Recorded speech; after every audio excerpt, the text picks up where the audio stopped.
बिहार में जिस एमवाय फॉर्मूले की दम पर तेजस्वी यादव बिहार की कुर्सी हासिल करना चाहते थे, क्या अब उसी एमवाय के फॉर्मूले पर बिहार की सत्ता से तेजस्वी यादव दूर होते जा रहे हैं? 15 सालों से बिहार की सत्ता का वनवास झेल रही आरजेडी अब अपने समीकरणों को बदलने की कवायद तेज कर चुकी है और इस कवायद में तेजस्वी यादव ने एक नया अभियान शुरू किया, एक नया प्लान बनाया है जो तेजस्वी यादव को बिहार की सत्ता दिला सकता है, जो तेजस्वी यादव को बिहार की कुर्सी दिला सकता है। लेकिन यह कवायद कितनी मुश्किल है? इस कवायद में तेजस्वी यादव के हाथ बिहार की सत्ता लगेगी, 1990 के दशक वाला आरजेडी का दौर लौट कर आएगा। इन तमाम मसलों पर बात करेंगे और अंदर की हर एक कहानी बताऊंगा। नमस्कार, एबीसी हिंदी न्यूज में आप तमाम दर्शकों का स्वागत है।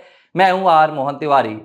तेजस्वी यादव बिहार में आरजेडी को एक बार फिर से मुख्य धारा में जोड़ने की कोशिश में लगे हुए हैं। 15 सालों से आरजेडी लगातार सत्ता में आने की कोशिश कर रही है। 1990 के उस दौर को, जिस दौर में लालू प्रसाद यादव की बिहार की राजनीति में, देश की राजनीति में तूती बोलती थी, उस दौर को वापस लाने की कोशिश में जुटे हुए हैं। हालांकि तमाम हाथ पैर मारने के बाद भी तेजस्वी यादव बार बार विपक्ष में बैठे हुए ही नजर आते हैं। लेकिन अब तेजस्वी यादव एक नई कोशिश कर रहे हैं। अब तेजस्वी यादव अपने उस फॉर्मूले से दूर हटना चाहते हैं जिस फॉर्मूले की एवज पर वे पिछले 15 सालों से बिहार की सत्ता हासिल करने की कोशिश कर रहे थे। इस फॉर्मूले से तेजस्वी यादव को राजनीतिक बढ़त तो मिलती थी, राजनीतिक मदद तो मिलती थी। बिहार में आरजेडी का अस्तित्व बरकरार है। बिहार में आज भी आरजेडी मुख्य विपक्षी दल के रूप में खड़ी हुई है, लेकिन सत्ता नहीं मिल पाती थी। यह फॉर्मूला था MY का फॉर्मूला, यानी कि मुस्लिम और यादव वोट बैंक का फॉर्मूला। बिहार में ये वो वोट बैंक है जो तेजस्वी यादव का सबसे बड़ा वोट बैंक माना जाता है, आरजेडी का सबसे बड़ा वोट बैंक माना जाता है। यहां पर ना कांग्रेस सेंध लगा पाती है, ना भारतीय जनता पार्टी, और बहुत हद तक जेडीयू भी नहीं। लेकिन इस वोट बैंक के सहारे तेजस्वी यादव को बिहार की कुर्सी नहीं मिल पा रही है, तेजस्वी यादव के हाथों में सत्ता नहीं आ पा रही है। शायद यही वजह है कि अब तेजस्वी यादव एक अलग रुख अख्तियार कर रहे हैं, एक अलग राह बना रहे हैं, और ये राह है अति पिछड़ा वर्ग और दलित वोट बैंक की। अब ये हम नहीं कह रहे हैं, तेजस्वी यादव की खुद जुबानी है। ये इत्तेफाक नहीं है कि तेजस्वी यादव अचानक कर्पूरी ठाकुर की पुण्यतिथि पर पहुंचते हैं, बिहार में एक कार्यक्रम को संबोधित करते हैं और इसके बाद लालू प्रसाद यादव के लिए भारत रत्न की मांग कर देते हैं। अब तेजस्वी यादव ने यह भारत रत्न की मांग बतौर एक बेटे के तौर पर नहीं की है, कोई भावनाओं में बहकर नहीं की है, बल्कि बिहार में इस साल के अंत में होने वाले विधानसभा चुनाव के मद्देनजर की है। पहली बात, आखिर तेजस्वी यादव ने लालू प्रसाद यादव के लिए भारत रत्न की मांग क्यों की? तेजस्वी यादव जानते हैं कि बिहार में फिलहाल जो राजनीतिक राग है, जो बिहार में सबसे बड़ा राजनीतिक अभियान है, वो बिहार के विकास का है। अब जाति समीकरण एक अलग मसला हो गया है, अब क्षेत्रीय समीकरण एक अलग मसला हो गया है, धार्मिक समीकरण एक अलग मसला हो गया है। लेकिन हर तरफ जो अभियान का बोलबाला है वो बिहार के विकास का है, रोजगार का है, शिक्षा का है। एक तरफ तो तेजस्वी यादव इस पर काम कर रहे हैं, तेजस्वी यादव जनता से संवाद कर रहे हैं, युवाओं से मुलाकात कर रहे हैं और खुद के एक युवा चेहरे को भुनाने की कोशिश में जुटे हुए हैं। चाहे वो नौकरी की बात हो, तेजस्वी यादव ये बात बताते हैं कि जब नीतीश कुमार जेडीयू के साथ महागठबंधन का एक नाता था, नीतीश कुमार के सपोर्ट में तेजस्वी यादव डिप्टी सीएम बने थे, तब उन्होंने रोजगार दिए, तब उन्होंने शिक्षा के लिए काम किया। वो अपने आंकड़े गिनाते रहते हैं और ये बताने की कोशिश करते रहते हैं कि हम बिहार में एक अलग राजनीति करने की कोशिश कर रहे हैं, हम सिर्फ जातीय बंधनों में बंध कर नहीं रहना चाहते हैं। लेकिन अगर इसके पीछे देखा जाए तो तेजस्वी यादव कुछ और ही कवायद कर रहे हैं। कर्पूरी ठाकुर की पुण्यतिथि के मौके पर पहुंचे तेजस्वी यादव लालू प्रसाद यादव के लिए भारत रत्न की मांग करते हैं और लालू प्रसाद यादव के 1990 के दशक की याद दिलाते हैं और बताते हैं कि तब जब अति पिछड़ा वर्ग को, जब ओबीसी समुदाय को, दलितों को कुएं से पानी भी नहीं पीने दिया जाता था, तब लालू प्रसाद यादव ने इन पिछड़े वर्ग के समुदायों की लड़ाई लड़ी और बिहार में इन्हें इनका सम्मान दिलाया। जाहिर सी बात है, ये याद दिलाकर तेजस्वी यादव फिर से ओबीसी वोट बैंक, अति पिछड़ा वोट बैंक और दलित वोट बैंक को अपने साथ लाना चाहते हैं। तेजस्वी यादव ये जानते हैं कि बिहार में 36% अति पिछड़ा वर्ग है और इस वोट बैंक को अगर तेजस्वी यादव साध लेते हैं तो तेजस्वी यादव के लिए जो बार बार सत्ता की राह में रोड़ा जाता है, उस रोड़े से वो पार आ सकते हैं। और इसी अति पिछड़ा वर्ग की कवायद के लिए तेजस्वी यादव कर्पूरी ठाकुर की पुण्यतिथि के मौके पर इस कार्यक्रम में कहते हैं कि हमें लालू प्रसाद यादव को उनके 1990 के कार्यकाल के लिए, 1990 से 2005 तक जो उन्होंने बिहार में अति पिछड़ा वर्ग के लिए काम किए, जो सामाजिक न्याय का उन्होंने तांता बुना, जो सामाजिक न्याय का उन्होंने खाका रचा, उसके लिए उन्हें भारत रत्न दिया जाना चाहिए। तेजस्वी यादव इसके अलावा क्या कर रहे हैं?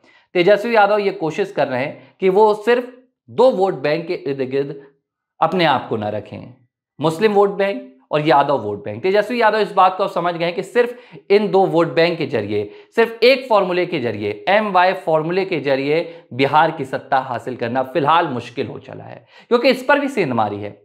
जाहिर सी बात है, नीतीश कुमार की भी कोशिश रहेगी और इस बार प्रशांत किशोर भी बिहार में MY के फॉर्मूले को लेकर आगे बढ़ रहे हैं। प्रशांत किशोर भी ये पूरी कोशिश कर रहे हैं कि वो बिहार में यादव वोट बैंक को भी साधें और मुस्लिम मतदाताओं को भी अपने साथ लेकर आए। इसके लिए बाकायदा उन्होंने अपनी पार्टी में मुस्लिम चेहरों को जगह भी दी है। तेजस्वी यादव ये जानते हैं कि जब विधानसभा चुनाव नजदीक आएंगे बिहार में, जो लगभग नजदीक आ चुके हैं, प्रशांत किशोर खेल बिगाड़ भी सकते हैं। इसलिए सिर्फ एक वोट बैंक के सहारे कोशिश हर बार की है, कामयाब नहीं हुए, तो इस बार उस फॉर्मूले पर आगे बढ़ना ठीक नहीं है। इस बार उन्होंने अपना फॉर्मूला बदल दिया है और 1990 में भी यही हुआ था। जब 4 दशक की कांग्रेस की राजनीति बिहार में फल फूल रही थी, बिहार में कांग्रेस पार्टी हर बार सत्ता का सुख भोग रही थी, तब 1990 के दशक में लालू प्रसाद यादव बिहार की राजनीति में जोरदार तरीके से उभर कर सामने आते हैं और पिछड़ा वर्ग की आवाज बनते हैं। अति पिछड़ा वर्ग का लालू यादव प्रतिनिधित्व करते हैं और साफ तौर पर लालू यादव को बिहार की जनता ने स्वीकार भी किया था। उन्हें 1990 से 2005 तक मुख्यमंत्री बनने का मौका भी मिला। हालांकि वो अलग बात है कि इस मुख्यमंत्री बनने के कार्यकाल के दौरान अति पिछड़ा वर्ग की आवाज, इस बात में देखिए कोई दो राय नहीं है।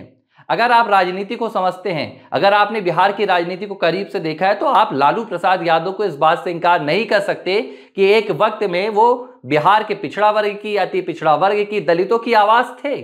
और यही वजह थी कि लालू यादव अचानक से बिहार की राजनीति में उभर कर आते हैं। लालू यादव को बिहार में स्वीकृति मिलती है, लेकिन ये सत्ता है ना, ये कुर्सी है, ये एक बार जिसको मिल जाती है उसके बाद वो अपने रास्ते से लगभग भटक ही जाता है।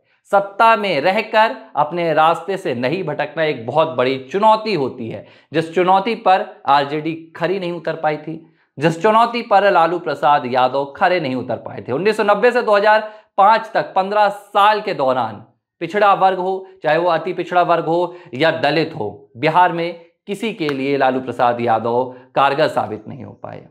बिहार में जंगल राज बढ़ा, माफियाओं के हौसले बुलंद हुए, बिहार में अपराध बढ़ा, बिहार में शिक्षा की बदहाली हुई, यहां तक कि बिहार को इसी कार्यकाल के दौरान बीमारू राज्य का तमगा मिल गया।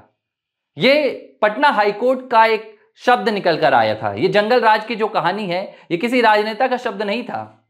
जब बिहार में बार बार फिरौतियां हो रही थी, अपहरण हो रहे थे, हत्याकांड हो रही थी, तब उन हत्याकांडों पर, इन अपराधों की घटनाओं पर पटना हाईकोर्ट के जज ने यह टिप्पणी की थी और इसे जंगल राज की संज्ञा दी थी। जाहिर सी बात है, ये जंगल राज की संज्ञा लालू प्रसाद यादव और आरजेडी की सियासत के लिए सबसे बड़ा झटका था। और 2005 का वो दौर था, तब लालू प्रसाद यादव के जनता परिवार के उनके साथी नीतीश कुमार बिहार की सत्ता अपने हाथों में ले लेते हैं। वो दौर लालू प्रसाद यादव का बिहार से खत्म होने को आया था और यहां नीतीश कुमार उभर कर सामने आए थे। जेडीयू को बीजेपी का साथ मिला और नीतीश कुमार बिहार की सत्ता में काबिज हो गए और ये दौर फिर नीतीश कुमार का लगातार बढ़ता रहा। हालांकि बार बार नीतीश कुमार कभी पाला पलटते रहे, कभी भाजपा में आए, कभी महागठबंधन में गए, कभी उन्होंने आरजेडी का हाथ थामा तो कभी भाजपा का दामन, लेकिन इसके बीच कभी कुर्सी उनसे दूर नहीं हुई। लेकिन तेजस्वी यादव इस बात को अब समझ गए हैं कि सिर्फ MY फॉर्मूले के जरिए बिहार की सत्ता हासिल नहीं की जा सकती है। आपको इन 36% का जो वोट बैंक है, जो अति पिछड़ा वर्ग का वोट बैंक है, इसे हासिल करना पड़ेगा। जो ओबीसी का वोट बैंक है, इसे हासिल करना पड़ेगा। और ये कोई पहला कार्यक्रम नहीं था जहां तेजस्वी यादव गए। इससे पहले वो कर्पूरी ठाकुर की पुण्यतिथि पर भी गए, इससे पहले माफ कीजिएगा जयंती पर भी गए, और दोनों कार्यक्रमों में जाकर उन्होंने जो सामाजिक और एक राजनीतिक बंधन है वो जोड़ने की कोशिश की। इसके अलावा वो जो मुद्दे उठा रहे हैं, चाहे वो जाति के कास्ट सेंसस का मुद्दा हो, जाति जनगणना का मुद्दा है, इनके अलावा तेजस्वी यादव युवाओं के मुद्दे उठा रहे हैं। इन मुद्दों के जरिए तेजस्वी यादव एक संदेश देना चाहते हैं कि हम बिहार की जो राजनीति है उसे बदलना चाहते हैं। हम एक मुस्लिम वोट बैंक पे या हम एक यादव वोट बैंक के सहारे नहीं चलना चाहते हैं। सीधी सी बात है कि इनको आजमा के हमने देख लिया, ये हमारे लिए काफी नहीं है। हमारा साथ देते हैं, हमारे समर्थन में हमें वोट भी मिलते हैं, लेकिन पिछले विधानसभा चुनाव में क्या हुआ था, महज 75 सीटों पर आकर तेजस्वी यादव रुक गए थे, उनकी सत्ता की गाड़ी वहीं रुक गई थी। इससे साफ है कि सिर्फ 2 वोट बैंक आपको सत्ता तक नहीं पहुंचा सकते। और दूसरी बात, भारतीय जनता पार्टी का नेतृत्व और नीतीश कुमार इस वोट बैंक पर अपनी धाक जमा चुका है। नीतीश कुमार को चाहे वो अति पिछड़ा वर्ग हो या पिछड़ा वर्ग हो, दोनों वोट बैंक का सहारा मिल गया है। अब इनकी झोली से इस वोट बैंक को लाना तेजस्वी यादव के लिए जाहिर सी बात है चुनौती है, लेकिन तेजस्वी यादव इस चुनौती को स्वीकार करने के लिए तैयार है और इसके अलावा उनके पास कोई बहुत बड़ा विकल्प भी नहीं बचता है। ये वो चुनाव है जो आरजेडी की राजनीति और उसके भविष्य का निर्धारण करने वाला है।